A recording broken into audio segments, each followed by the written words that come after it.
Beer is enjoyed by many people, but how many of those people know how beer is actually produced?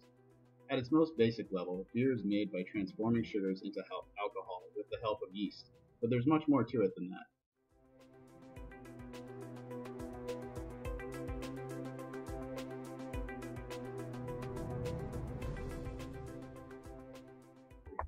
The first step in the process is usually milling, which involves preparing the malt to be used in steps to follow.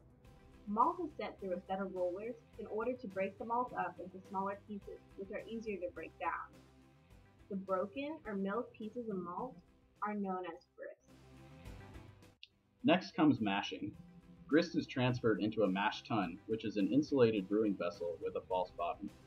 The grist is mixed with heated water, which aids the enzymes in the malt in breaking down the starchy molecules into sugars. This process is known as the mash conversion, and the result is called, you guessed it, the mash. Lautering comes next.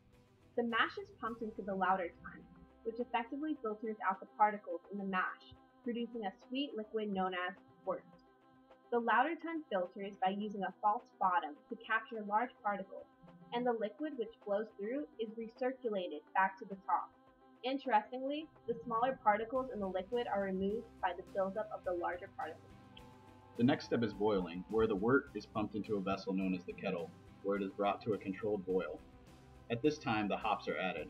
Hops are the primary source of flavor for the beer, but they also have an antibacterial purpose. Hops produce an environment which is unfavorable for unwanted bacteria and pathogens, but favorable for the yeast which will be added later. After boiling, we need to go ahead and remove any particles left over from the addition of hops. This is done in a process called whirlpooling. Whirlpooling is performed by pumping the wort at high speed into a vessel, which creates a vortex in the center. Particles will accumulate in the center of the vortex, allowing them to be easily removed from the bottom of the vessel. At this point, the wort is still very hot from boiling, so it needs to be cooled. Cooling methods can vary, but all involve some kind of heat exchanger. This is an important step because the next step includes the addition of yeast, which is sensitive to high temperatures. Ideal temperature after cooling is about 80 degrees Fahrenheit.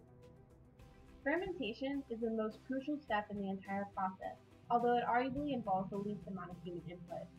Yeast is first added to a vessel, usually in powdered form.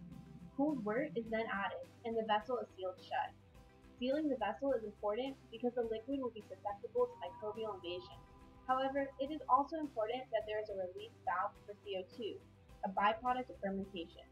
Now, time is required for fermentation to occur. During fermentation, the yeast breaks down the sugars in the wort to produce ethyl alcohol and carbon dioxide. After fermentation, we have something called green beer, which has all the essentials of beer, but is not something you want to drink just yet. Maturing the green beer allows the flavors to develop fully. Maturing can be performed in a variety of ways, but the most important factor is temperature. Most beers are matured very close to or even below 0 degrees Celsius. After maturing for some time, the beer is nearly finished. The yeast is still floating around in the beer, so it needs to be filtered out. There are some beers which skip this step and can be bought with the yeast still present. And finally, the beer is filled into bottles, cans, or kegs to be packaged and distributed to the happy customer.